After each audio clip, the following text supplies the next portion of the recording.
I'm sure we can all agree that if you hallucinate, you may be insane.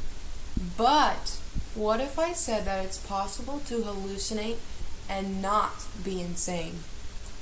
What if I said it's possible to hallucinate, be sane, and be almost, if not completely, blind?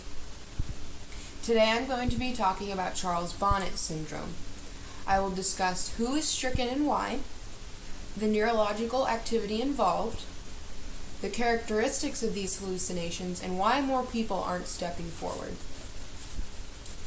So, according to Nilgun Sennar and his team of authors for the Indian Journal of Ophthalmology, Charles Bonnet syndrome is characterized by visual hallucinations in the elderly who have no mental illness and have a history of eye disease. A case study conducted of an 86-year-old woman by Dr. Tiffany Jan of the University of Chicago found the average age of people with CBS was between 70 and 85 years old, and that there is an absence of mental disorder. Dr. Jan stated of one of her patient that while experiencing these hallucinations, the patient had no change in mental status and maintained full insight and awareness. Other case studies conducted by Dr. Jorge Del Castillo of North Shore University found that glaucoma, cataracts, and stroke were a huge factor in eye disease. Dr. Del Castillo states for one of his patients that a mental status examination did not reveal mood disturbances or thought deficits, and she scored a 30 out of 30 points on her mini mental status exam.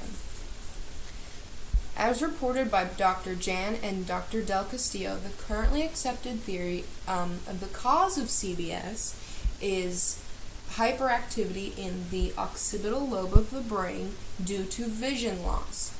Now, the occipital lobe of the brain is the visual part of the brain.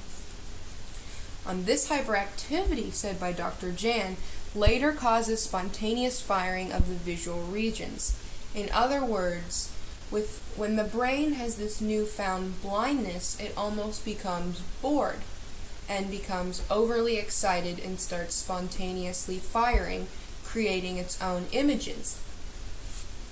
So Professor Chentil Farida of the Department of Endocrinology and Metabolism at the Bab El Oued Hospital in Algeria helps to explain CBS by comparing it to phantom limb syndrome.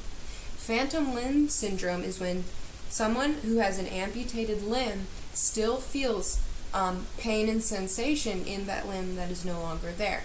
She says it's essentially the same thing, but with vision.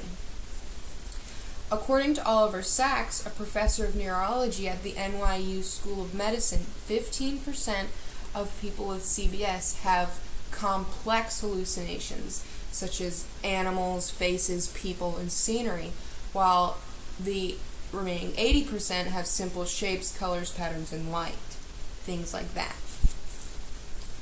Oliver Sacks has stated in his TED Talk lecture that these hallucinations are sudden and leave as quickly as they came. Dr. Del Castillo and Dr. Jan have found that up to 60% of patients with CBS are hesitant to tell their physicians of what they see because of a fear of being dubbed mentally ill or having dementia. So all in all, sufferers of CBS are the elderly with eye disease who hallucinate but are totally free of mental illness. But because of the stigma of hallucinations, no one steps forward to say anything. If society could learn how to understand the physical workings of the mind, then maybe these people wouldn't have to suffer in silence. Oliver Sacks, who was actually diagnosed with Charles Bonnet syndrome, said, "In examining disease, we gain wisdom about anatomy, physiology, and biology. In examining the person with the disease, we gain wisdom about life." Okay,